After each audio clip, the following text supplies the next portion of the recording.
Assalamualaikum warahmatullahi wabarakatuh.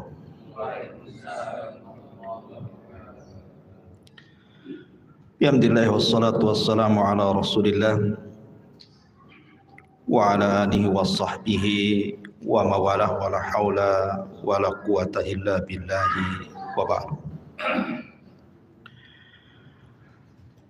Alhamdulillah di malam hari ini kembali kita bisa duduk untuk bertalabul ilmi dan kita masih melanjutkan sejarah Rasul kita Al-Mustafa Muhammad ibn Abdullah alaihi salatu wassalam. Pada minggu yang lalu kita sudah menjelaskan perang terakhir yang dilakukan Nabi sallallahu alaihi wasallam, bahkan dipimpin langsung Nabi. Maka malam ini kita akan masuk pada akhir-akhir sejarah Nabi. Apa itu Hajjatul Wada, haji terakhir Rasul sallallahu alaihi wasallam. Namun sebelum saya jelaskan tentang kisah Hajjatul Wada, haji perpisahan Nabi dengan umatnya, kita akan menjelaskan tentang sejarah haji dulu. Kapan dimulai haji itu? Siapa yang pertama kali melakukan ibadah haji sampai kemudian menjadi syariat Islam, bahkan dijadikan satu di antara rukun iman yang kelima. Ma'asyiral muslimin yang dimuliakan Allah Subhanahu wa taala, Al-Imam Al-Baihaqi di dalam kitabnya Syu'abul Iman membawakan sebuah riwayat daripada sahabat Anas ibn Malik radhiyallahu anhu, di mana Nabi sallallahu alaihi wasallam bersabda, "Kana mawdi'ul baiti fi zamani Adam shibran aw akthara ilman. Fakanatil malaikatu tahujjuhu qabla Adam. Fastaqbalathul malaikatu faqalu, ya Adam min aina ji'ta? Faqala hajjajtul baita, faqalu qad hajjathul malaikatu qablak." Kata Nabi sallallahu alaihi wasallam berdasarkan riwayat Al-Imam Al-Baihaqi dalam kitabnya Syu'abul Iman dari Anas ibn Malik radhiyallahu an, dahulu Baitullah Al-Haram atau dikenal dengan Ka'bah hari ini itu hanya tumpukan tanah setinggi satu jengkal dan berwarna merah. Lah para malaikat mereka haji di situ. Maksudnya tawaf di situ sebelum Adam alaihi salatu wassalam. Maka ketika Adam alaihi salatu wassalam haji, kemudian selesai haji, para malaikat menemui Adam dan mengatakan, ya Adam min aina ji'ta, dari mana engkau datang? Maka Adam mengatakan, hajajtu, aku baru saja melaksanakan haji di Baitullah Al-Haram.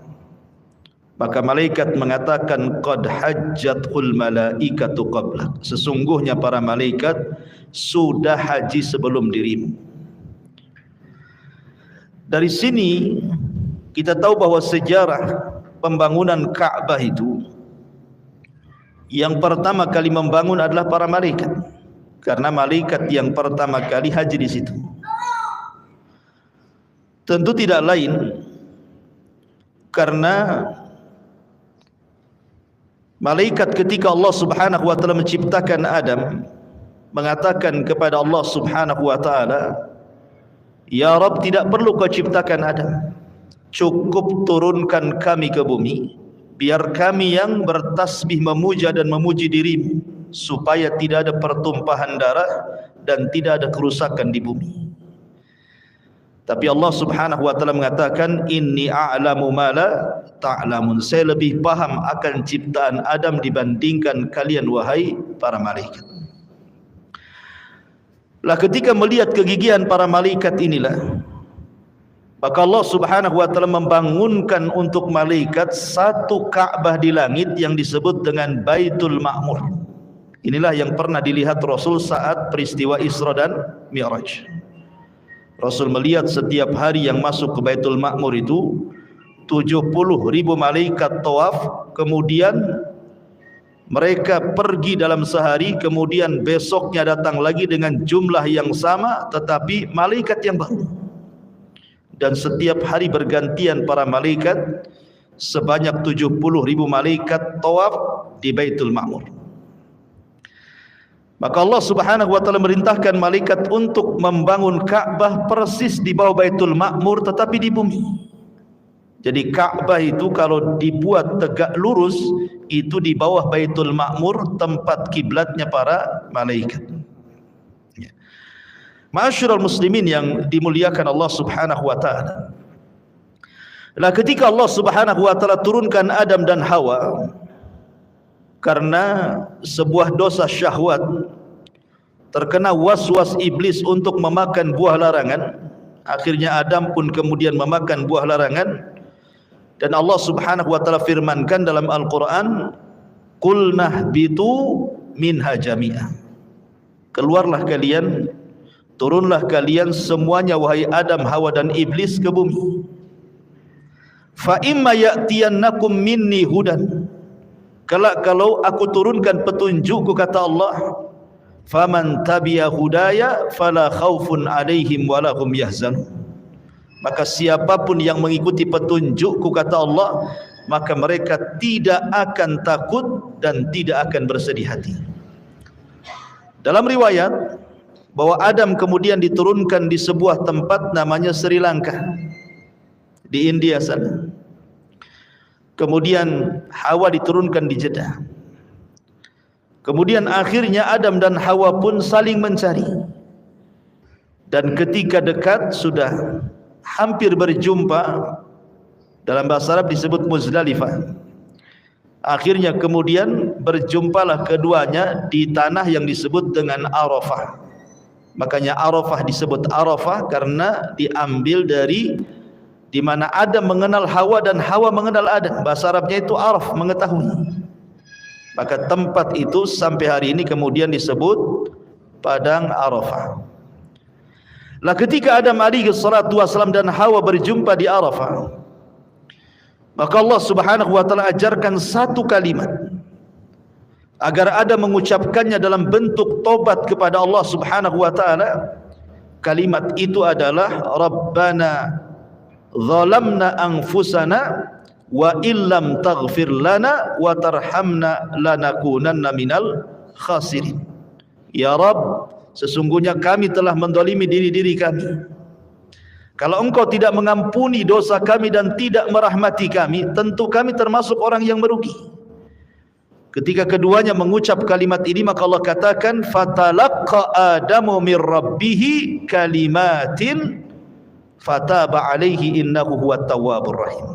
Ketika Adam mengucapkan kalimat yang diajarkan Allah ini, maka Allah pun kemudian menerima taubatnya, dan Allah adalah Tawwab, zat yang maha penerima taubat dan juga zat yang maha pengasih. Setelah kemudian Adam alaihi salatu wasallam tidak memiliki dosa, maka Adam kemudian bertolak dari Arafah ke mana? Menuju ke Baitullah Al-Haram. Maka disinilah kemudian Adam alaihi salatu wassalam diperintahkan Allah untuk melakukan ibadah haji. Dari sini menunjukkan bahwa Baitullah adalah bumi yang pertama kali Allah diibadahi di situ. Belum ada satu dunia ini tempat yang Allah diibadahi pertama kali oleh manusia kecuali di Ka'bah itu. Disitulah Adam alaihi salatu wassalam dan istrinya tawaf, kemudian beribadah kepada Allah Subhanahu wa taala sampai memiliki anak keturunan dan wafat di situ.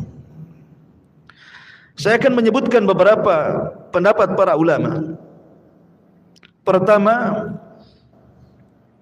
disebutkan oleh Al-Imam Al-Mawardi. Al-Imam Al-Mawardi ini seorang fuqaha Syafi'i. Jadi ulamanya ahli fikihnya dari mazhab Syafi'i. Mengatakan bahwa menukilkan pendapat Abdullah ibn Abbas radhiyallahu anhu annahu qala, bahwa dia mengatakan, lamma ahbatallahu ta'ala Adam minal jannah ilal ardi. Ketika Allah Subhanahu wa taala turunkan Adam dari sorga ke bumi, qala lahu, maka Allah berfirman kepada Adam, ya Adam, idhhab fabni li baitan wa tuf bihi.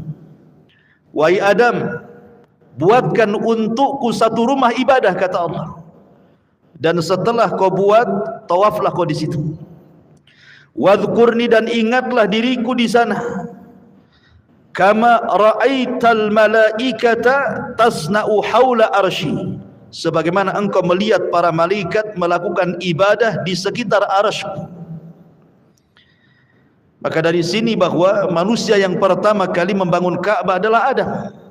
Kalau dari kalangan malaikat ya tentu para malaikat kan itu. Kemudian juga disebutkan oleh Al-Imam Al-Mas'udi rahimahullahu ta'ala dalam kitabnya Kitabu Akhbariz Zaman, anna Syith ibn Adam, bahwasanya Nabi Syith putra Adam alaihi salatu wassalam. Nabi Syith ini adalah seorang nabi, nabi kedua setelah Adam sebelum Idris, namanya Syith ibnu Adam alaihi salatu wassalam. Umira bibina'il baiti, dia diperintahkan untuk membangun al-bait, Baitullah. Fabanahu huwa wa waladuhu bil hijarah, maka dia pun membangun dan putranya dengan cara menumpukkan batu-batu di atasnya. Wa umira bil haji wal umrah, maka Syith diperintahkan untuk melaksanakan haji dan umrah. Fakana awal man i'tamar, maka dialah orang yang pertama kali melakukan umrah di permukaan bumi. Jadi kalau yang pertama kali haji adalah Adam alaihi salatu wassalam, dan yang pertama kali umrah siapa? Nabi Allah Syith alaihi salatu wassalam. Ma'asyiral muslimin yang dimuliakan Allah Subhanahu wa taala, semua para nabi pernah haji ke Baitullah Al-Haram, kecuali beberapa nabi karena kesibukan mereka menghadapi kaumnya. Dan itu disebutkan dalam beberapa riwayat. Di antaranya Urwah, perkataan Urwah Ibn Zubair rahimahullahu ta'ala, sebagaimana dikeluarkan Al-Imam Al-Baihaqi dalam sunannya, ma min nabiyyin illa waqad hajjal baita, tidak ada satupun nabi, kata Urwah, kecuali pernah mengunjungi Baitullah Al-Haram untuk haji. Illa ma kana min Hud wa Saleh, kecuali dua nabi, Nabi Allah Hud dan Nabi Allah Saleh. Walaqad hajjahu Nuhun, dan Nuh pernah melaksanakan haji.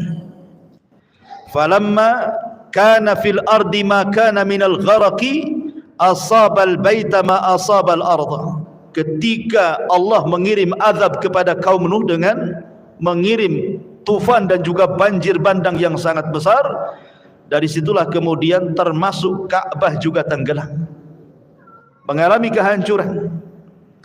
Wa kanat al-bait rabwatan hamra, dan kala itu Baitullah atau Ka'bah itu masih gundukan tanah yang berwarna merah. Fa ba'atsallahu Hudan, maka Allah pun utus Hud, Nabi Allah Hud alaihi salatu wassalam. Fatashaghala bi amri qaumihi hatta qabidahu Allahu ilaihi, tetapi kaumnya menyibukkan Hud alaihi salatu wassalam sampai Hud meninggal dunia. Walam yahujhu hatta mat, dan dia tidak pernah haji sampai dia meninggal. Thumma ba'atsallahu Salihan fataqarrara al-amra ma'ahu aidan, kemudian Allah mengutus Nabi Allah Saleh, rupanya nasib Saleh juga sama dengan Hud, disibukkan dengan kaumnya, sehingga Nabi Allah Saleh pun tidak sempat haji. Padahal dua nabi ini nabi Arab ya. Kita tahu bahwa nabi Arab itu ada 4.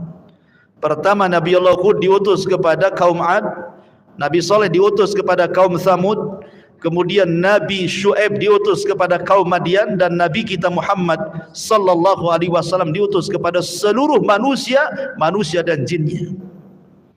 Artinya sebenarnya Nabi Allah Hud dan juga Saleh itu dekat dengan Ka'bah dibandingkan nabi-nabi Bani Israel. Tetapi karena kesibukan keduanya dengan kaumnya yang ingkar luar biasa kepada dua nabi ini, sehingga Allah tidak takdirkan keduanya berangkat haji. Falamma bawwa'a li Ibrahim makanal baiti hajjahu falam yabqa nabiyyun ba'dahu illa hajjah. Ketika kemudian Allah Subhanahu wa taala memerintahkan Ibrahim untuk membangun Ka'bah, maka tidak ada lagi satupun nabi kecuali pernah haji ke Baitullah Al-Haram dan ditutup dengan kenabian Nabi kita Muhammad sallallahu alaihi wasallam. Dari sini menunjukkan tidak ada satupun nabi kecuali haji, kecuali Nabi Allah Hud dan juga Nabi Allah Saleh alaihi salatu wassalam. Ma'asyiral muslimin yang dimuliakan Allah Azza wa Jalla, baik kita akan perjelas tentang hajinya para nabi. Di antaranya adalah Nabi sallallahu alaihi wasallam memperkuat bahwa para nabi itu pernah haji adalah riwayat Abdullah ibn Abbas radhiyallahu anhuma. Jadi ketika Nabi sallallahu alaihi wasallam melaksanakan haji, berangkat bertolak dari Madinah dengan ribuan para sahabatnya pada tahun ke-10 Hijriah. Maka sepanjang jalan Nabi sallallahu alaihi wasallam terkadang melewati lembah-lembah. Di antaranya kata Abdullah ibn Abbas radhiyallahu anhuma, anna Rasulullah sallallahu alaihi wasallam marra biwadil Azraq. Kata Abdullah ibn Abbas radhiyallahu anhuma, Rasul lewat di sebuah lembah Azraq. Faqala, maka Rasul mengatakan, ayyu wadin hada, ini lembah apa? Faqalu, maka para sahabat mengatakan, hadza wadil Azraq, ini adalah lembah Azraq wahai Rasul. Faqala, maka Rasul mengatakan, ka'anni anzur ila Musa alaihi salam habitan minas thaniyati walahu juwarun ila Allah bitalbiyah. Kenapa wahai Rasul engkau bertanya tentang lembah Azraq ini? Kata Nabi SAW, seolah-olah aku melihat Musa sedang turun dari atas bukit seraya mengumandangkan talbiyah labbaik Allahumma labbaik. Thumma ata ala thaniyatil Harsyah. Kemudian Nabi SAW melewati sebuah bukit namanya Harsyah. Kemudian Rasul mengatakan kepada para sahabatnya, ayyu thaniyati hadhi, ini bukit apa namanya? Sahabat mengatakan, Thaniyatu Harsyah, ini bukit Harsyah wahai Rasul. Maka Rasul mengatakan, ka'anni anzur ila Yunus ibn Matta alaihi salam ala naqati hamra ja'datin alaihi jubbat. Beliau mengatakan, kenapa engkau bertanya tentang bukit Harsyah ini wahai Rasul? Maka Rasul mengatakan, tidak, seolah-olah aku melihat Nabi Yunus ibn Matta. Dia berada di atas untanya yang berwarna merah dengan menggunakan jubah dari wol, dan yang berwarna merah dengan menggunakan jubah dari wol, dan dia pun mengumandangkan talbiyah labbaik Allahumma labbaik. Dari sini menunjukkan Rasul memperkuat bahwa para nabi mereka datang ke Mekah untuk haji dan mereka mengumandangkan talbiyah labbaik Allahumma labbaik. Ma'asyiral muslimin yang dimuliakan Allah Azza wa Jalla, sedikit saya akan bicara tentang khilaf para ulama, perselisihan para ulama supaya semakin jelas lagi. Sebenarnya Binaul Baitil Haram, yang pertama kali membangun Baitullah Al-Haram atau Ka'bah hari ini siapa? Satu pendapat, dan di antara mereka adalah pendapat Al-Imam An-Nawawi, kemudian Al-Imam Al-Azraqi, dan juga Abu Ja'far Al-Baqir mengatakan bahwa yang pertama kali membangun Ka'bah adalah para malaikat. Kenapa demikian? Karena malaikat ingin betul-betul melaksanakan perintah Allah Subhanahu wa taala dengan dibangunkan satu rumah di bumi tepat dengan Baitullah, rumahnya Allah bagi para malaikat yang ada di langit yang disebut dengan Baitul Ma'mur. Ini satu pendapat. Coba anak-anak itu ya, fokus ini, ditenangkan anak-anak itu.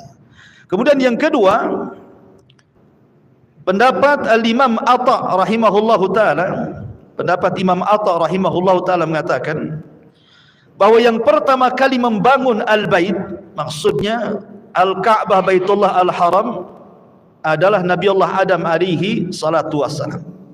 Kemudian pendapat yang terakhir adalah pendapat Imam Ibnu Katsir, kemudian Imam Ibnu Taimiyah, kemudian Imam Ibnul Qayyim mengatakan bahwa yang pertama kali membangun adalah Nabiullah Ibrahim alaihi salatu wassalam. Maksudnya bangunannya, karena dulunya tidak dalam bentuk bangunan, hanya gundukan tanah yang berwarna merah gitu ya. Tetapi yang membangun Ka'bah yang kita saksikan hari ini, baik di YouTube kalau antum melihat ada orang yang sedang haji atau yang pernah haji atau umrah, itu adalah bangunan Ibrahim alaihi salatu wassalam, walaupun pondasinya bukan yang bangun Ibrahim, tapi sudah ada sebelum Ibrahim alaihi salatu wassalam. Dan ini diperkuat dalam firman Allah Subhanahu wa taala, wa idh yarfa'u Ibrahimul qawaida minal baiti wa Ismail.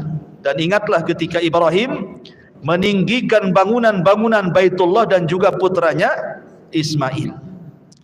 Ma'asyiral muslimin yang dimuliakan Allah Subhanahu wa taala. Kemudian saya akan ulas sedikit tentang para nabi yang pernah haji ke Baitullah Al-Haram. Ada 5 nabi saya akan sebutkan. Pertama, Nabi Allah Adam alaihi salatu wassalam. Nabi Allah Adam alaihi salatu wassalam berdasarkan hadis Ibni Abi Labid dari Muhammad ibn Ka'b Al-Quradi, dia mengatakan, hajja Adam falakiyathul malaikatu faqalu barri nusukaka ya Adam. Nabi Adam alaihi salatu wassalam haji, kemudian berjumpa dengan para malaikat. Maka malaikat mengatakan, perbaiki manasik hajimu hai Adam. Dari sini menunjukkan bahwa Adam haji. Kemudian yang kedua, Nuh alaihi salatu wassalam, berdasarkan hadis Urwah ibn Zubair yang tadi saya katakan, walaqad hajjahu Nuh, dan sungguh Nuh juga pernah haji. Dan itu dikeluarkan oleh Imam Baihaqi dalam sunannya. Kemudian yang ketiga, haji Ibrahim alaihi salatu wassalam bahkan setiap tahun. Sebagaimana diriwayatkan oleh ahli sejarah namanya Ibnu Ishaq rahimahullah ta'ala mengatakan, kana Ibrahimu alaihi salam yahujjuhu kulla sanatin alal burh. Adalah Ibrahim alaihi salatu wassalam setiap tahun dia haji dari Palestina menuju Mekah dengan menunggang burh. Kemudian yang keempat, Nabi Musa alaihi salatu wassalam berdasarkan riwayat yang dikeluarkan Imam At-Tabrani dalam Mu'jamul Kabir dari Abdullah ibn Abbas radhiyallahu anhuma, ketika Nabi sallallahu alaihi wasallam salat di Masjid Al-Khaif, dia melihat ada sab'una nabiyan, dia salat bersama 70 nabi, di antara mereka adalah Nabi Musa. Kemudian Nabi sallallahu alaihi wasallam mengatakan, seolah-olah aku melihat Musa alaihi salatu wasallam. Kemudian dalam riwayat yang tadi saya sebutkan juga seolah-olah Musa turun dari ketinggian kemudian bertalbiyah mengucapkan labbaik Allahumma labbaik. Dan yang kelima, hajinya Isa bin Maryam kapan? Ketika nanti turun di akhir zaman. Nabi sallallahu alaihi wasallam menggambarkan dalam sebuah hadis, walladzi nafsi biyadihi la yuhilanna ibnu Maryam bi fajr rauha hajan au mu'tamiran. Kata Nabi SAW, demi zat yang jiwaku berada di tangannya, sungguh Ibnu Maryam, maksudnya Isa, akan bertalbiyah. Dia melaksanakan haji ataupun umrah. Jadi akhir zaman sebelum wafatnya Isa Ibnu Maryam, maka dia sempat haji. Dan setelah hajinya Isa bin Maryam, tidak ada lagi orang haji. Ketika tidak ada orang lagi haji, maka datanglah pasukan yang dipimpin oleh Dzu Suwaikotaini, kemudian menghancurkan Ka'bah sampai ke dasar bumi dan diambil pembendaharaannya. Dan itu termasuk tanda-tanda kiamat di akhir zaman, di mana tidak ada orang haji, akhirnya Ka'bah pun dihancurkan. Dan kemudian Dzu Suwaikotaini diserang balik oleh orang-orang Himyar Yaman, akhirnya dapat dikalahkan dan dibunuh. Dan ini adalah cerita akhir zaman. Ma'asyiral muslimin yang dimuliakan Allah Azza wa Jalla, ini sejarah haji tempo dulu. Kita masuk pada haji Nabi sallallahu alaihi wasallam yang ini, pembahasan yang kita akan bahas di malam ini. Ma'asyiral muslimin yang dimuliakan Allah Azza wa Jalla, haji dalam Islam itu adalah sebuah syiar daripada syiar-syiar Allah. Dan siapa yang mengagungkan syiar Allah itu tanda ketakwaan. Wa man yu'azzim sya'airallah fa innahu min taqwal qulub, kan itu. Barang siapa yang mengagungkan syiar-syiar Allah, maka itu bagian daripada ketakwaan. Jadi orang yang haji itu menunjukkan tanda ketakwaan dia kepada Allah Azza wa Jalla. Sementara orang yang punya kesehatan dan juga biaya dan dia sanggup haji kemudian tidak haji, berarti masih pertanyakan takwanya itu. Karena haji itu adalah syiar daripada syiar Allah. Siapa yang mengagungkannya, berarti itu tanda ketakwaan hatinya. Kemudian juga Nabi SAW menyebutkan tentang arkanul Islam, rukun-rukun Islam. Kata Nabi SAW, bunyal Islam ala khamsin, syahadati an la ilaha illallah wa anna Muhammad Rasulullah wa iqamis salati wa ita'iz zakati wa saumi Ramadan wa hajjil baiti man istata'a ilaihi sabila. Bahwa rukun Islam itu ada 5. 1, syahadat kepada Allah dan kepada Rasulnya, kemudian salat, kemudian zakat, kemudian puasa, kemudian haji bagi yang sanggup. Kenapa ibadah yang lain tidak dikatakan man istata'a ilaihi sabila, bagi yang sanggup dalam perjalanannya? Karena haji itu menggabungkan 2 ibadah, ibadah harta dan ibadah badan. Kalau salat dan puasa ibadah badan, kalau zakat ibadah harta, kalau haji menggabungkan dua-duanya, ibadah badan dan juga ibadah harta. Makanya haji itu agak berat, sehingga kemudian dibutuhkan kesanggupan baik secara materi harta ataupun secara badan. Orang yang punya harta tapi stroke tidak bisa haji, ya kan? Orang yang sehat tapi pengangguran nggak mungkinlah jalan kaki. Artinya bahwa haji itu harus dua-duanya, punya harta dan sehat badannya. Makanya Rasul mengatakan man istata'a ilaihi sabila. Dan haji itu fardu ain, ingat. Haji itu bukan fardu kifayah, kalau ada sebagian melakukannya gugur bagi yang lainnya. Tidak. Setiap muslim wajib pergi haji. Karena Allah yang mengatakan wa adzin fin nasi bil haji ya'tuka rijalan wa ala kulli dhamirin ya'tin min kulli fajjin amin. Dan habarkan kepada manusia akan perintah haji. Allah memerintahkan kepada Rasul untuk mengiklankan kepada manusia untuk berangkat haji. Makanya Allah mengatakan walillahi 'alan nasi hijjul bait. Ya, tuntutan Allah kepada manusia itu agar manusia haji. Haji bagi yang mampu. Dan haji itu secara manasik, secara singkat nanti kita akan jabarkan. Jadi haji itu dimulai daripada tanggal 8 dari bulan Dzulhijjah atau disebut dengan hari tarwiyah. Maka disitulah mulai para jamaah haji menggunakan ihram dan diambil dari mawaqitil haji, tempat-tempat yang memang sudah ditempatkan memakai pakaian ihram. Kemudian setelah itu mereka ke Mekah. Sampainya di Mekah kemudian mereka melaksanakan tawaf kudum namanya, tawaf kedatangan. Kemudian setelah tawaf kedatangan ke Mekah, mereka bertolak ke Mina untuk melaksanakan hari tarwiyah. Kemudian setelah itu tanggal 9-nya bertolak ke Arafah untuk melaksanakan hari Arafah. Setelah itu baru kemudian ada lempar jumrah, ada namanya jumrah Aqabah Al-Kubra. Dan itu 3 kali 3 tempat kan, jumrah besar, jumrah tengah dan jumrah kecil gitu ya. Kemudian haji kembali ke Mekah untuk melaksanakan tawaf ifadah, kemudian kembali ke Mina untuk melaksanakan ayyamut tasyrik, kemudian haji pun kembali ke Mekah untuk tawaf wada dan meninggalkan Mekah. Jadi haji itu tidak lama, hanya 6 hari. Dimulai tanggal 8, 9, 10, 11, 12 dan 13. Terkadang tanggal 12 sudah pulang 5 hari. Terkadang menyempurnakan sampai tanggal 13, berarti 6 hari. Ada yang 6 hari, ada yang 5 hari.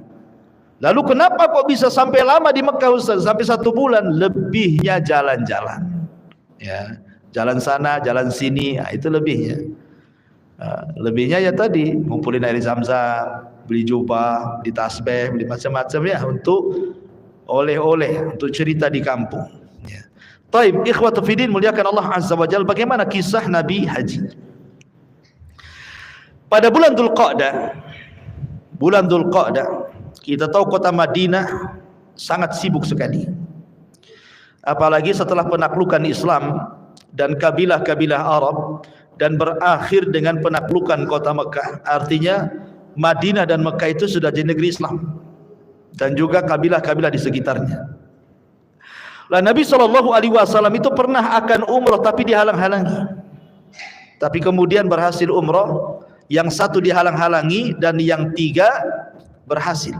Jadi Rasul itu umrah 4 kali, yang satu tidak berhasil tapi niatnya dianggap umrah. Berarti umrahnya 4 kali. Lah Nabi SAW pada tahun ke-10 Hijriah itu berkeinginan untuk haji. Dia rindu untuk melaksanakan haji, dan itulah haji pertama Rasul dan haji terakhir Rasul. Artinya ibadah haji yang dilakukan Rasul itu seumur hidup Rasul cuma 1 kali. Beda dengan solat berkali-kali, beda dengan puasa berkali-kali. Tetapi haji 1 kali maknanya apa? Kalau terjadi perselisihan dalam solat wajar. Rasul solatnya berkali-kali, yang melihat para sahabat pun bukan 1 tetapi ratusan para sahabat, sehingga banyak khilaf dalam masalah solat. Ada yang kadang solatnya di sini gitu, ada yang di dada gitu ya, ada yang irsal begini, ada yang goyang-goyang, ada yang enggak kan gitu ya. Biasalah solat, khilaf dalam solat itu biasa, karena Rasul melaksanakan solat bukan sekali tapi berkali-kali. Sahabat yang melihat pun bukan 1 sahabat tapi banyak para sahabat, sehingga sahabat satu dengan yang lain melihat sesuai versi mereka melihat Rasul solat. Wajar solat berselisih.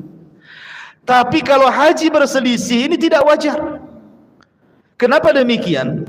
Karena Nabi SAW sepanjang hidupnya cuman melaksanakan 1 kali haji. Kalau seandainya berbeda dalam haji, mau beda dengan yang mana? Rasul cuma 1 kali hajinya, nggak mungkin beda ya, karena 1 kali hajinya. Jadi kalau seandainya ada yang berbeda dalam haji, berarti alternatifnya cuma 2, yang satu sesuai dengan sunnah Nabi, yang satu menyelisih sunnah Nabi, karena hajinya 1 kali, sehingga tidak akan ada perbedaan ya. Kalau sekarang umpamanya kita dengar orang-orang Syiah di Iran, mereka mempunyai tempat haji sendiri di Karbala, Irak. Ini sudah menyelisih sunnah. Masa haji ke Karbala, Irak? Haji ke Baitullah Al-Haram lah, ke Mekah ya. Itu sudah menyelisih sunnah Nabi. Atau contohnya orang-orang kampung itu ya, yang sudah selamatan mau haji, rupanya visa tak keluar, malu dengan orang kampung, akhirnya nginep di Jakarta 1 bulan, nunggu jemaah haji pulang, tawafnya di Monas gitu ya, kemudian sa'inya Jabotabek kan gitu ya, kemudian beli jubahnya di Tanah Abang, pulang pula jadi haji Tanah Abang gitu ya. Itu kan tidak bisa juga. Haji ya sudah jelas tempatnya di Mekah sana ya. Kalau nggak dapat haji karena bermasalah visanya atau karena apa-apa, ya bilang saja sama orang kampung, apa masalahnya? Karena niat haji kalau nggak kesampaian, niatnya saja sudah berpahala haji itu. Innamal a'malu binniyat. Amal itu ditentukan niatnya. Kenapa kemudian mesti bingung, mesti malu kan itu ya. Ma'asyiral muslimin yang dimuliakan Allah Azza wa Jalla. Kembali, jadi pada tahun ke-10 Hijriah, maka Nabi SAW berpesan kepada seluruh kaum muslimin, baik yang ada di Madinah atau di kabilah-kabilah sekitarnya, agar diumumkan Nabi SAW akan bertolak dari Madinah ke Mekah pada hari Sabtu tanggal 26 Dzulqa'dah tahun 10 Hijriah. Maka manusia berkumpul. Maka tepat pada hari Sabtu siang waktu zuhur tanggal 26 Dzulqa'dah tahun 10 Hijriah, Rasul pun sholat zuhur tanpa dijamah, tanpa dikosor, maksudnya 4 rakaat, karena belum safar, masih berada di Madinah, belum ada syariat kosor kan. Jadi kalau antum mau safar masih di Batam, jangan dikosor Ya, kecuali kalau sudah sampai di Tanjung Pinang, baru dikosor. Jadi di sini Nabi SAW melaksanakan zuhur 4 rakaat. Kemudian setelah itu Nabi SAW bertolak dengan ribuan para sahabat, baik yang bertolak dari Madinah sama-sama ataupun yang berjumpa di jalan kemudian bergabung. Bayangkan ma'asyiral muslimin, berapa jumlah waktu itu. Sampai-sampai para sahabat Rasul menceritakan ketika Rasul berkhutbah saja pada Hajjatul Wada itu, yang haji bersama Rasul itu sekitar 124.000. Itu yang hadir saat Hajjatul Wada itu. Artinya Islam itu sangat berkembang dalam tempo sesingkat-singkatnya. Dalam 23 tahun Rasul berdakwah, 13 tahun di Mekah dan 10 tahun di kota Madinah. Bayangkan ketika haji, nampak tuh umat Islam di hadapan Rasul 124.000 di hadapan Nabi SAW yang ikut bergabung dalam haji itu. Ma'asyiral muslimin yang dimuliakan Allah Subhanahu wa taala, maka pada tanggal 25 Zulqa'dah, masih tahun ke-10 Hijriah, maka Nabi SAW dan kaum muslimin menghadapkan wajah kendaraan mereka ke arah Masjidil Haram dan mulai bertolak dan mengarahkan wajah mereka ke Masjidil Haram, ke Mekah Al-Mukarramah. Lah ketika kemudian tiba di sebuah tempat namanya Al-Baida, Rasul sampai di sebuah tempat namanya Al-Baida dengan pakaian yang sama, ya, kendaraan yang sama, kemudian kepala-kepala yang terbuka di bawah sengatan matahari. Mereka mengenakan sarung dan juga rida, artinya sudah pakai kain ihram tuh. Ya. Maka Nabi SAW mulai bertalbiyah, labbaik Allahumma labbaik, labbaik la syarika laka labbaik, innal hamda wan ni'mata laka wal mulk la syarika lak. Aku penuhi panggilanmu ya Rabb, ya Allah, aku penuhi panggilanmu, aku penuhi panggilanmu, tidak ada sekutu bagimu, sesungguhnya pujian dan kenikmatan itu hanya milik dirimu ya Rabb, begitu juga kerajaan, tidak ada sekutu bagimu ya Rabb. Lah 6 mil, jarak 6 mil dari Mekah itu, tepatnya di Saraf, ada tempat namanya Saraf itu. Maka Nabi SAW mengumumkan kepada para sahabatnya, siapa yang tidak membawa hewan hadiyu untuk dikurbankan, maka sebaiknya digabung antara umrah dengan haji. Tetapi yang kadang sudah membawa hewan hadiyu, maka tidak bisa lagi, artinya harus haji saja tanpa umrah. Kan haji itu kan macam-macam. Ya, ada haji yang disebut dengan haji farad, ya, haji saja. Ya. Kemudian ada haji yang menggabungkan dengan haji dan umrah. Maka Nabi SAW, dan itu sebaik-baik haji. Sebaik-baik haji adalah yang menggabungkan antara umrah dan haji. Lah kebetulan Nabi sudah membawa hewan hadiyu untuk dikorbankan itu pada tanggal 10 Dzulhijjahnya nanti kan. Makanya Rasul SAW tidak bisa umrah, hanya haji saja. Sehingga Rasul mengatakan, kalau seandainya aku bisa membalik waktu gitu ya, untuk tidak membawa hewan ini, tentu aku akan menggabungkan haji dan umrah. Tapi karena kadang sudah bawa hadiyu, ya sudahlah, apalagi lah. Ya.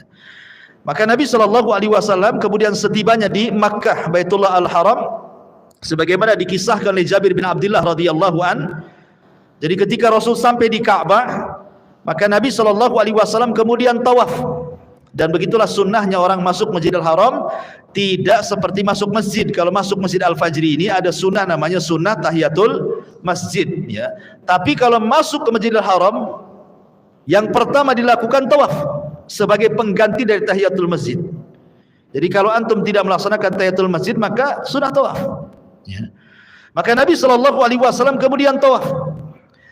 Maka Rasulullah SAW kemudian membuka sebagian bahunya dan menutup bahunya yang lain. Kemudian di putaran yang pertama lari-lari kecil. Jadi 3 putaran pertama tawaf itu lari-lari kecil. Baru kemudian di putaran sisanya maka jalan biasa.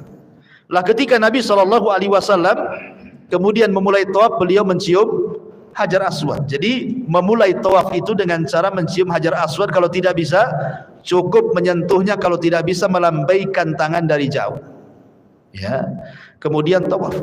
Kemudian di antara di antara dua maqam nanti kita disuruh membaca Rabbana atina fid dunya hasanah wa fil akhirati hasanah wa qina adzabannar. Lah setelah itu kemudian Nabi SAW salat di belakang maqam sebelum melaksanakan sa'i. Kemudian Nabi SAW setelah salat di belakang maqam 2 rakaat, kemudian Nabi SAW mulai sa'i dan membaca ayat Innas Safa wal Marwata min syairillah. Sesungguhnya Safa dan Marwah adalah bagian daripada syiar Allah Subhanahu wa taala. Ketika Nabi SAW sampai di Bukit Safa, kan Bukit Safa di sini Bukit Marwah gitu ya. Maka Nabi SAW berdoa, La ilaha illallah wahdahu la syarikalah. Lahul mulku wa lahul hamdu wa huwa ala kulli syai'in qadir. La ilaha illallah wahdah anjaza wa'dah wa nasara 'abdah wa hazamal ahzaba wahdah. Tidak ada sesembahan yang berhak disembah kecuali Allah satu-satunya, tidak ada sekutu baginya, miliknya lah kekuasaan dan kerajaan dan segala pujian, dan di atas segala sesuatu maha kuasa. Tidak ada sesembahan yang berhak disembah kecuali Allah satu-satunya. Dia telah memenuhi janjinya menolong hamba-hambanya dan mengalahkan pasukan yang bersekutu sendirian.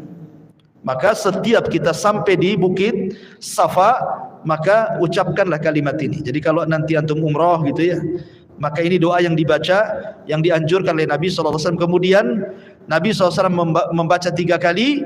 Setelah itu kemudian turun menuju Marwah hingga ketika sampai di sebuah lembah, perut lembah. Sekarang sudah nggak ada lagi perut lembah, tetapi di tengah-tengah Safa dan Marwah sekarang dibuat cahaya di situ, ya, warna hijau. Jadi kalau sudah sampai di situ lari-lari kecil. Sampai di sini lari-larinya nanti jalan lagi biasa, gitu ya. Nanti baliknya gitu lagi. Kalau sudah sampai lampu hijau lari-lari kecil lagi. Kemudian sampai akhir nanti jalan biasa. Nah, begitu ketika sa'i, ya, yang dilakukan Nabi SAW. Akhirnya kemudian Nabi mengatakan bagi yang tidak membawa hadiyu, artinya dia boleh langsung tahallul, mencukur rambutnya dan melepas pakaian ihramnya, menunggu tanggal 8 Dzulhijjah untuk haji.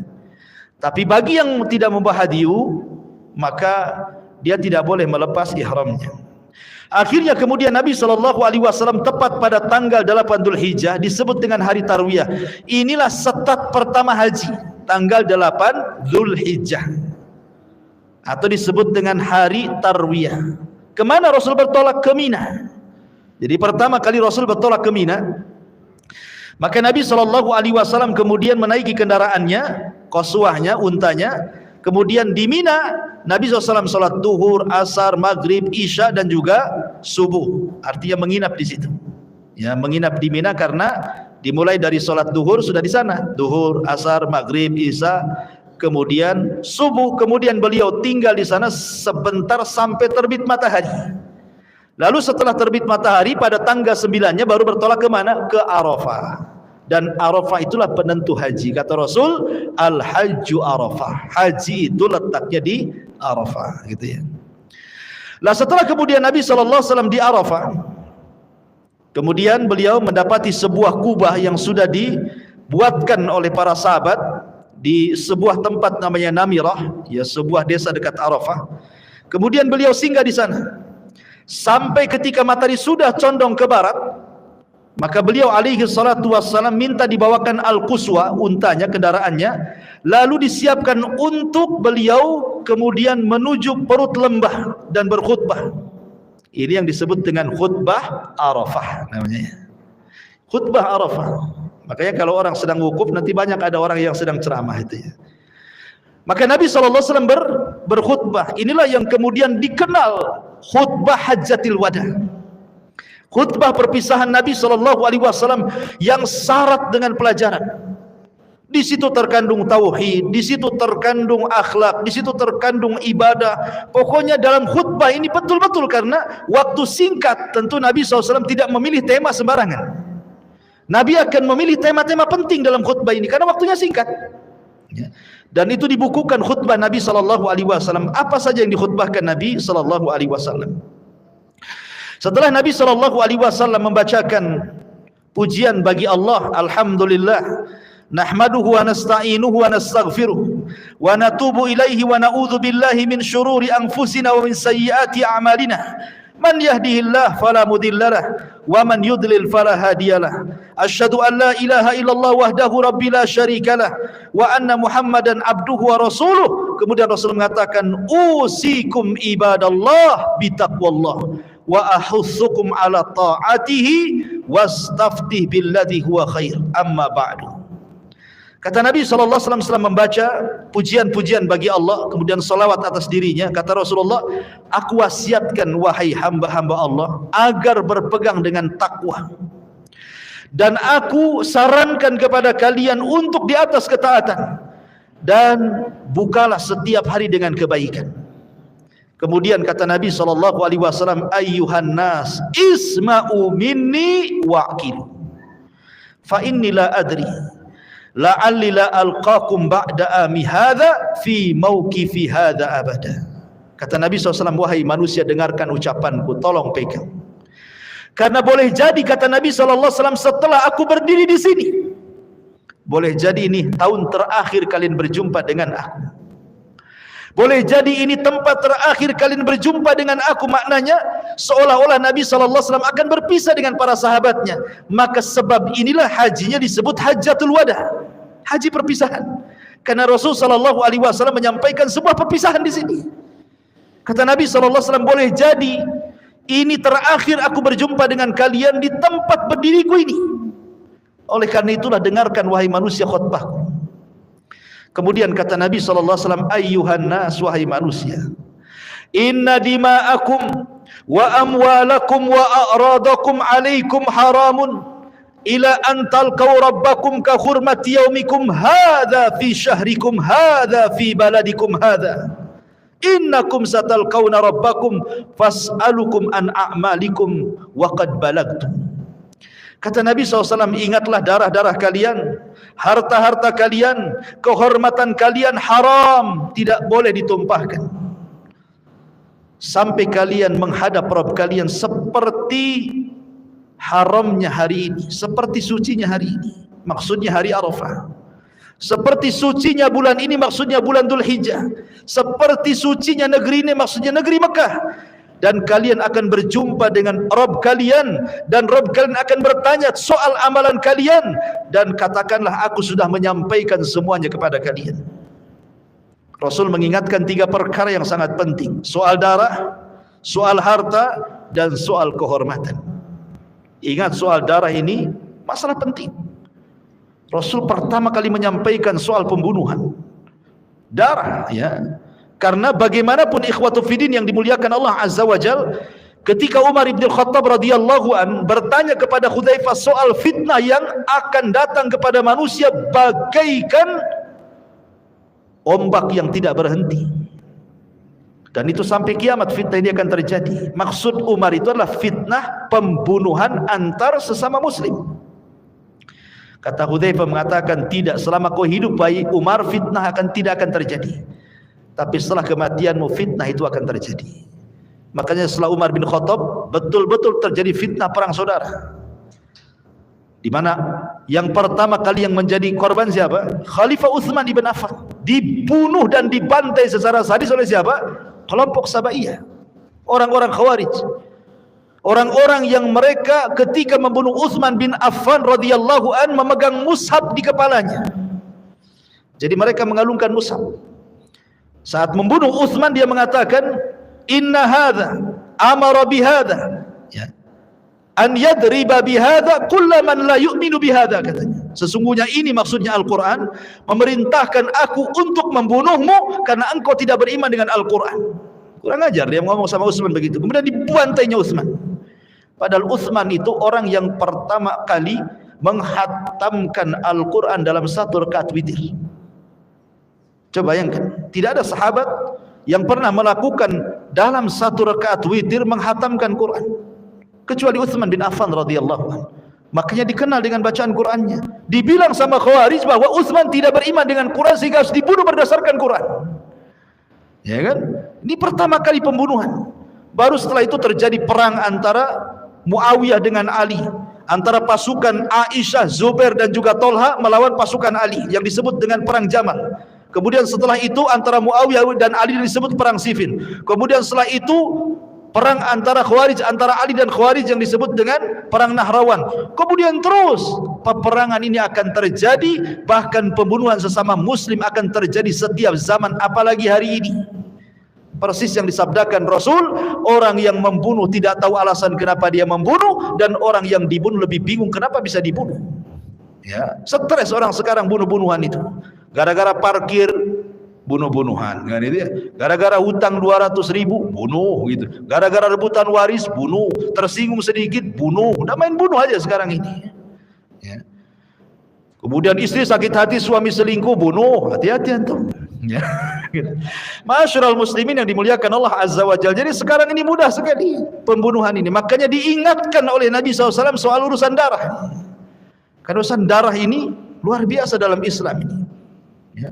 Masyarul muslimin yang dimuliakan Allah Azza wa Jalla, sampai Umar bin Khattab radhiyallahu anhu pernah ngirim surat kepada penduduk Son'a Yaman. Gara-gara kasus apa? Gara-gara kasus pembunuhan. Jadi ada seseorang yang seorang wanita yang ditinggal suaminya kerja.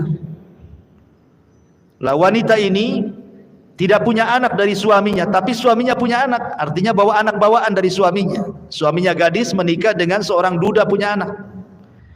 Akhirnya oleh dudanya ini ditinggal kerja. Kesepian wanita ini, akhirnya selingkuh dengan tetangganya. Ketika selingkuh ketahuan sama anak bawaannya, akhirnya merencanakan untuk dibunuh anak bawaannya ini. Dan betul-betul dibunuh. Dia, kemudian juga selingkuhannya, kemudian orang bayarannya dan pembantunya. 4 orang berserikat membunuh anak bawaannya ini. Akhirnya kemudian jasadnya dilempar ke sungai.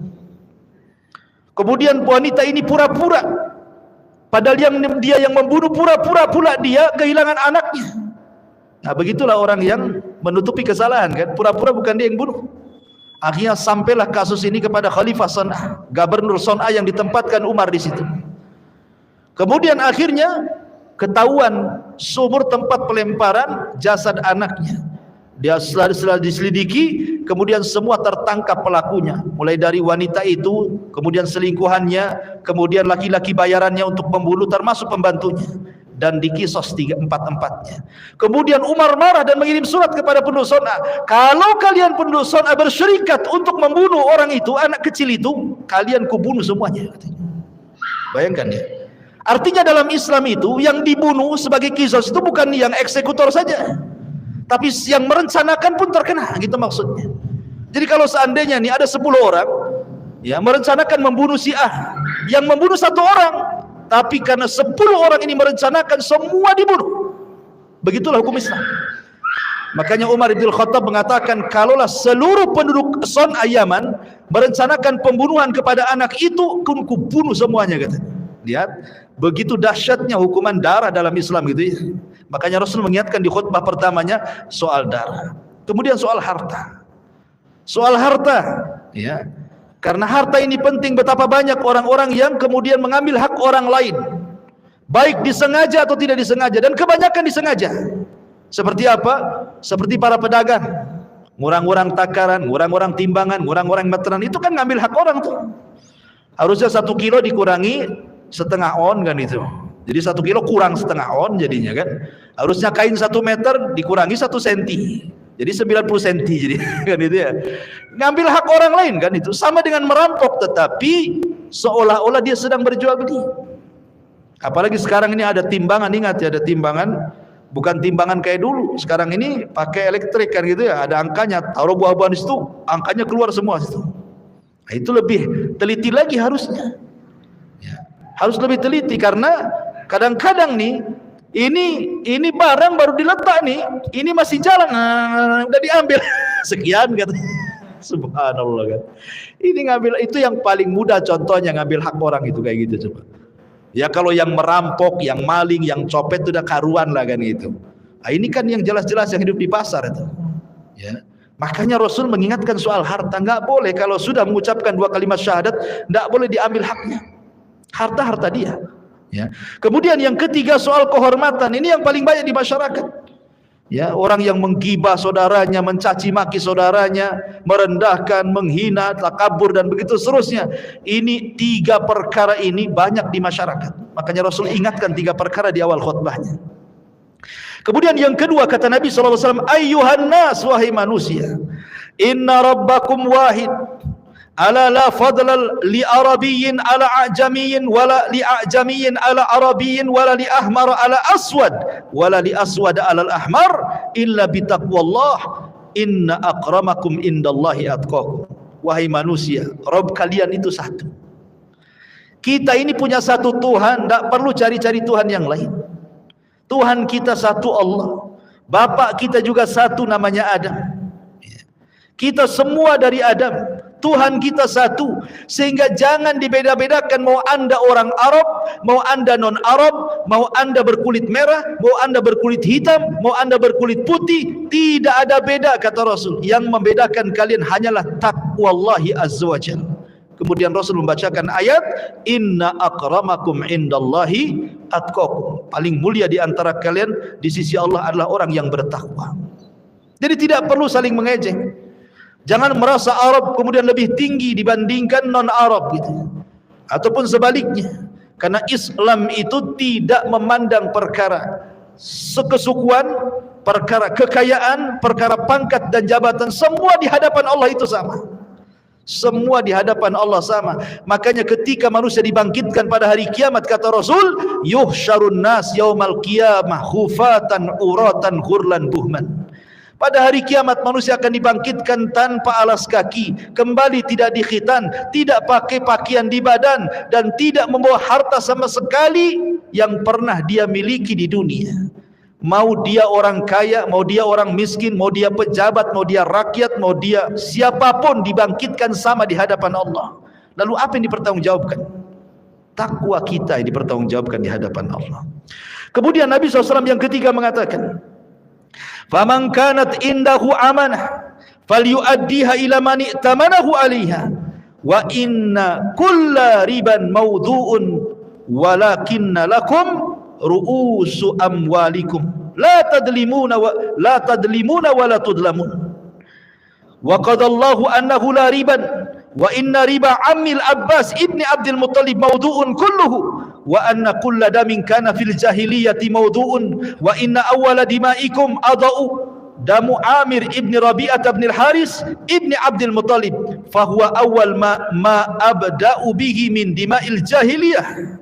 Kata Nabi SAW, barang siapa yang dititipi amanah, maka laksanakan amanah itu pada tempatnya. Anda dititipi amanah jabatan, maka baiklah dalam menjaga jabatan.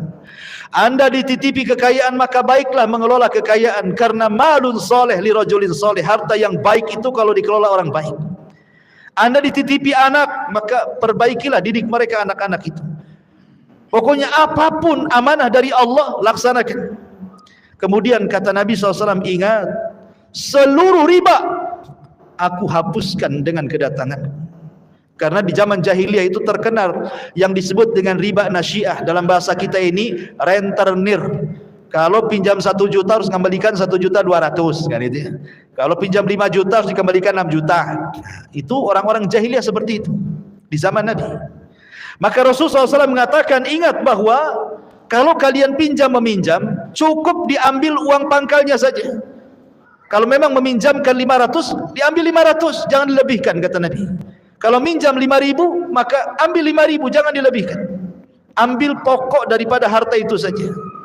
Jangan mendolimi dan jangan mau didolimi.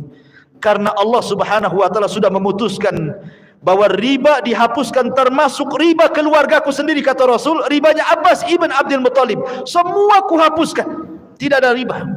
Kenapa Rasul sangat keras masalah riba?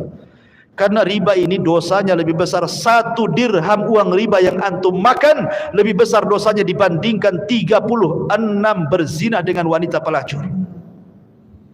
1 riba, 1 dirham uang riba itu lebih besar dosanya dibandingkan 36 kali berzina dengan wanita pelacur. Naudzubillah. Sementara riba zaman sekarang ini sudah menyebar di mana-mana. Di tiang listrik ada riba, di pohon mangga ada riba, di pagar rumah ada riba. Silahkan pinjam dengan bunga kecil katanya, tempel di tiang listrik ya, tempel di pagar, tempel di pohon petang. Jadi semua ada riba.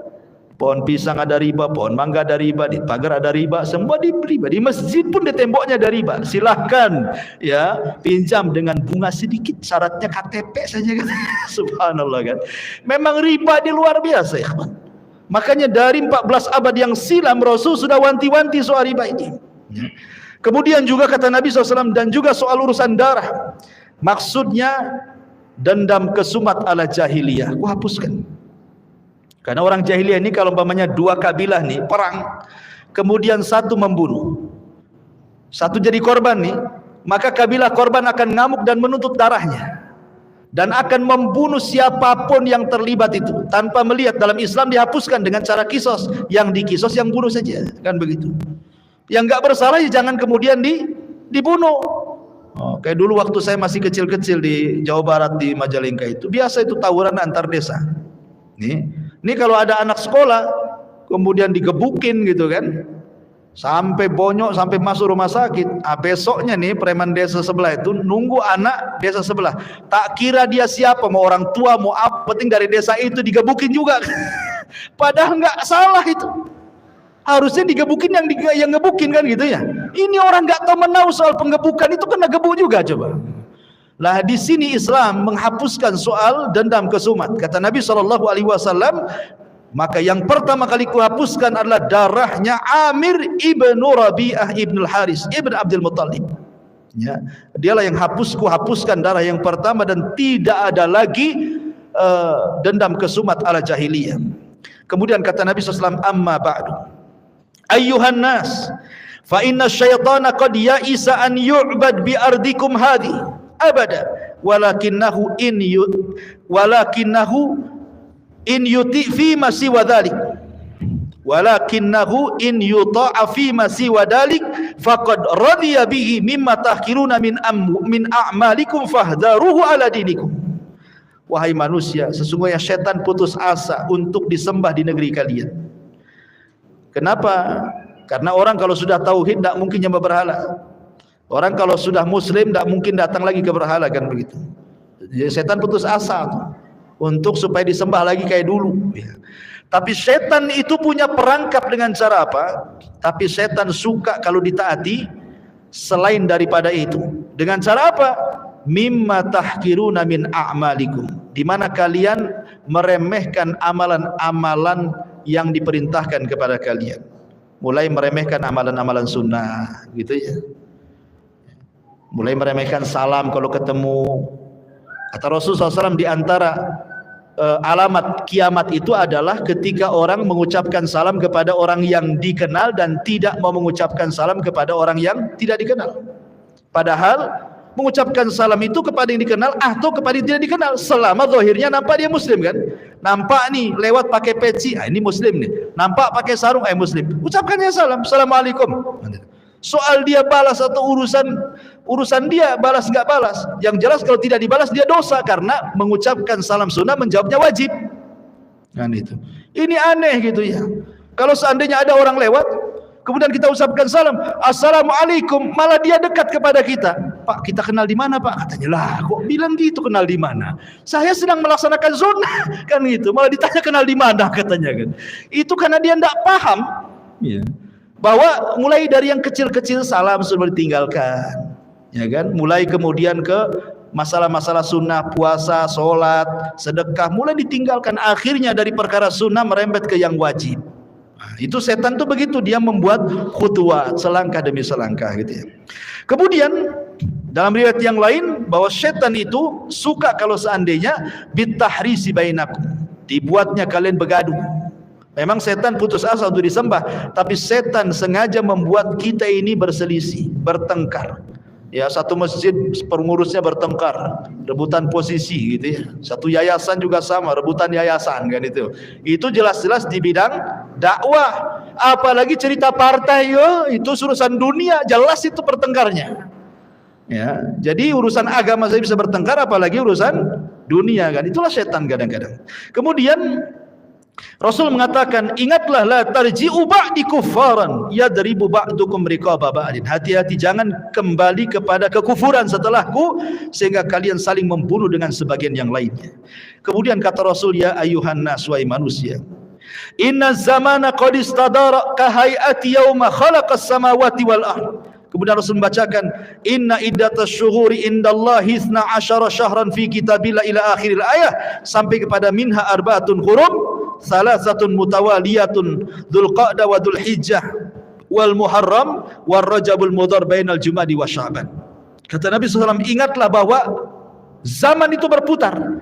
Ketika Allah menciptakan langit dan bumi, bilangan bulan itu 12. Dari 12 bulan itu ada 4 bulan yang disebut bulan suci. Kemudian Rasul menyebutnya yang pertama Dzulqa'dah, kedua Dzulhijjah, ketiga Muharram, dan yang keempat bulan Rajab di antara bulan Sya'ban dan bulan Jumadil akhir. Taib, kemudian Nabi mengatakan, amma ba'du ayyuhan nas. Mulai Rasul mengingatkan soal keluarga. Ingat, Nabi mulai mengingatkan soal keluarga. Kenapa? Karena ingat bahwa terbentuknya masyarakat yang baik itu dimulai dari keluarga yang baik. Kalau keluarga baik, insya Allah masyarakatnya baik. Tapi kalau keluarga tidak baik, masyarakatnya tidak akan baik. Karena masyarakat itu muncul dari keluarga. Bangsa yang baik itu kalau masyarakatnya baik. Dan masyarakat yang baik kalau keluarganya baik. Maka Rasul mulai dari yang kecil. Karena keluarga itu miniatur negara masalahnya. Apa kata Nabi SAW? Ayyuhan nas, inna linisaikum alaikum haqqa walakum alaihinna haq. Ingat, masing-masing kalian punya hak, wahai suami istri. Istri punya tuntutan kepada kalian, kalian pun suami punya tuntutan kepada istri. Apa tuntutannya? Kemudian Rasul mengatakan lakum alaihinna alla yuti'na furushakum ghairakum wala yudkhilanna ahadan takrahunahu buyutakum wala ya'tina bifahishatin fa in fa'alna fa innallaha qad adina lakum an tahjuruhunna fil madaji wa tadribuhunna darban ghaira mubarrihin fa in intahayna falahunna rizquhunna wa kiswatuhunna bil ma'ruf wastausu binisa'i khaira fa innahunna indakum awanun la yamlikuna li anfusihim syai'a wa innakum innama akhadtumuhunna bi amanatillah wastahlaltum furujahunna bi kalimatillah fa'kilu. Ya, kata Nabi SAW, ingatlah hak kalian kepada wanita-wanita kalian. Jangan sampai kemudian mereka, para wanita itu, para istri-istri itu memasukkan orang yang tidak disukai suami. Siapapun tidak boleh, mau laki-laki mau perempuan, jangan dimasukkan ke rumah kalau tanpa izin suami. Karena kebanyakan istri-istri zaman sekarang ini kan suami pergi kerja dari pagi, dia tahu pulang sore kan gitu ya. Oh, hura-hura tuh sama tetangganya, masak-masak ini itu, pulang udah habis semua bumbunya. Gitu. Jadi harus izin dulu. Ini yang jelas-jelas tidak ada hubungan dengan selingkuh, apalagi memasukkan laki-laki ke dalam. Karena di zaman sekarang ini pasar itu makin dekat. Sekarang main COD saja. Jangan masukkan orang-orang yang sedang ngantar barang itu kecuali di depan pintu saja. Ya. Jangan Pak suruh masuk, bahaya. Ya. Nanti cocok bayar, tak cocok viral nanti kan. Nggak bisa, kalau nggak ada suami ya cukup di pintu saja. Ya. Jadi harus begitu, jangan memasukkan, karena itu namanya kerajaan suami. Rumah itu kerajaan suami, tetap harus izin sama suami. Bang, boleh enggak ini saya bawa kawan ke rumah, kan gitu. Ya. Kemudian kata Nabi SAW, dan jangan pula wanita itu an ya'tina bi fahishatin, melakukan sebuah fahisyah, perselingkuhan. Dalam bahasa Quran itu disebut nusus. Nusus itu artinya merasa tinggi dibandingkan suaminya. Mungkin karena dia gajinya lebih besar, suaminya lebih kecil. Ataupun pendidikannya dia S1, suaminya pula SD tak khatam. Gitu ya. Atau umpamanya istrinya cantik, suaminya jelek kali umpamanya kan. Jadi akhirnya dia tarofu, mengangkat dirinya di hadapan suaminya, suka teriak-teriak, merintah-merintah, nyuruh-nyuruh. Emang siapa dia kan itu? Sehebat apapun wanita di rumah itu, tetap Anda istri. Jangan tonjolkan titel di rumah itu. Ya, tapi tunjukkan Anda ini istri, tunduk pada suami, itu saja. Setelah tunduk kepada Allah. Ya. Makanya kemudian kalau seandainya istri itu melakukan perkara-perkara seperti itu, apa kewajiban suami? Pertama, nasihati. Suami jangan diam saja. Kalau istri berbuat maksiat, jangan diam saja. Istri ini sedang gibah sama kawannya, atau datang cerita gibahnya sama antum, Antum kasih nasihat, jangan lagi ngobrol sama dia. Kalau enggak jangan ngobrol sama dia lagi. Kalau gibah cepat balik. Kan gitu. Jangan pula antum yang mancing gibah. Ngomong apa tetangga tadi sama kamu? Oh begini. Asik juga, apalagi dia. Ini mancing dia ngomongin gibah. Jangan pula antum pancing dia. Antum larang dan tidak perlu tahu topiknya seperti apa. Ya, karena mendengarkan ghibah itu sama dengan dosa ghibah, ikhwan. Ya. Jadi ma'asyiral muslimin yang dimuliakan Allah Azza wa Jalla, nasihati. Kalau tidak bisa pisah ranjang. Pisah ranjang, karena wanita yang berakal itu kalau dipisah ranjang sakit hati. Merasa merana, dicuekin sama suaminya. Itu kalau berakal. Cuma wanita di zaman sekarang ini jarang sedikit akalnya. Ya kan, suaminya munggungi, nggak peduli amat gitu. Kalau bisa, bang tidur di sofa sana aja, ngapain mbak di sini gitu. Diusirnya suami. Bahkan kalau malam telat kunci pintunya, ya kan, jendelanya di pintu, sampai ventilasinya ditutup koran, nggak boleh suaminya masuk gitu. Intinya bahwa kalau tidak bisa pisah ranjang, kalau tidak bisa juga kata Nabi SAW, maka boleh memukul tanpa ada bekas. Pukul dengan bantal gitu ya. Jangan gagang sapu, kasihan. Artinya pukul itu hanya sekedar formalitas bahwa suami sudah di atas puncak kemarahan. Artinya sudah nggak bisa lagi dilangsungkan pernikahan. Jadi suami sudah berhak menceraikan kalau setelah memukul tuh. Ya. Kalau masih tetap ingin diupayakan, maka boleh yang keempat dengan cara didamaikan. Kirim keluarga suami, kirim keluarga istri, berdamai. Kalau ada jalan keluar, alhamdulillah. Kalau tidak ada, ya sudah, membuka jodohnya. Tetapi kata Nabi SAW, kalau seandainya sudah akur dan istri sudah minta maaf, maka kalian tetap wajib memberikan rezeki kepada mereka, memberikan pakaian kepada mereka. Maknanya di sini, kalau seorang wanita kemudian nusus, melakukan kekerasan dalam rumah tangga dengan menyombongkan, nggak apa-apa, antum nggak kasih duit, nggak apa-apa. Ya, sampai dia kemudian kembali kepada kodratnya selaku istri. Ya. Karena karena imbalan daripada istri itu melaksanakan hak, makanya kita kasih uang belanja, kasih pakaian yang sopan gitu ya, kasih tempat tinggal kan. Kalau mereka tidak melaksanakan itu, maka kita boleh menghentikan tuh. Ya. Saya nggak kasih bulan ini, kenapa? Kau kurang ajar sama aku, kata. Nah kalau bulan depan kau balik, aku kasih. Nah, gitu maksudnya. Ya. Karena di sini Rasul yang mengatakan, fa inin tahaina, kalau mereka tobat. Si istri ini tobat, falahunna rizquhunna wa qiswatuna, maka kembali kau kasih rizki mereka, kasih pakaian mereka lagi dengan baik. Maknanya kalau tidak tobat tidak perlu lagi, gitu maksudnya. Ya. Masalahnya istri tahu di mana nyimpan uang antum. Gitu ya. Taib. Kemudian Nabi SAW mengatakan, wa innakum innama akhadtumuhunna bi amanatillah wastahlaltum furujahunna bi kalimatillahi faqilu. Engkau mengambil istri kalian itu dengan amanah dari Allah, dan kau halalkan kemaluan istri itu dengan kalimat-kalimat yang Allah ajarkan kepada kita. Artinya jangan sampai mengambil anak orang yang dulunya di rumah dia punya kamar yang bagus, dikasih makan yang layak oleh bapaknya, disekolahkan yang layak, tiba-tiba antum ambil dipindah ke rumah antum, makan mie goreng hari-hari kan itu. Padahal di rumahnya macam-macam makanan. Ya, pakaian pun tidak dibelikan, bakhil antum sama dia. Enggak layak minum, enggak layak makan, enggak layak pakaian, enggak layak. Jangan seperti itu maksudnya. Antum ngambil dia, antum tidak membesarkan dia. Apa antum besarkan istri antum dari orok sampai dia dewasa? Tidak, yang membesarkan orang tuanya. Sampai disekolahkan sama orang tuanya. Tiba-tiba antum ambil, antum hinakan dia, kan kurang ajar antum namanya.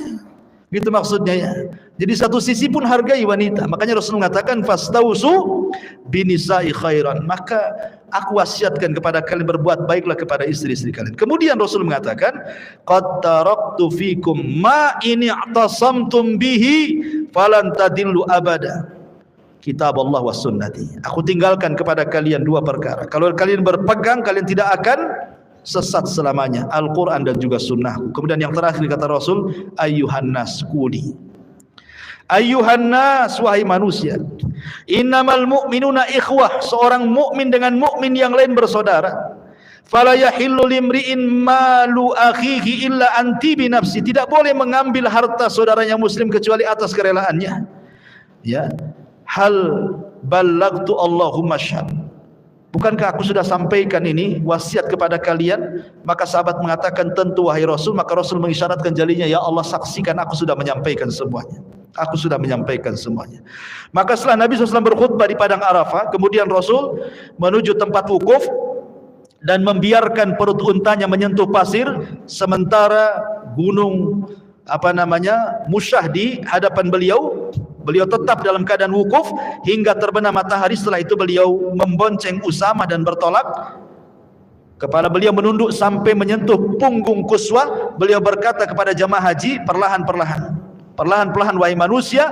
Lah sesampainya di Muzdalifah, kemudian beliau salat maghrib, kemudian isya dengan 1 kali azan dan 2 kali qomat, tanpa mengerjakan salat selain itu. Setelah itu beliau berbaring sampai terbit fajar, lalu salat subuh di Muzdalifah, mabit menginap di Muzdalifah. Kemudian setelah itu beliau menaiki Al-Quswa dan menuju Masy'aril Haram, lalu bertakbir, bertahlil gitu ya.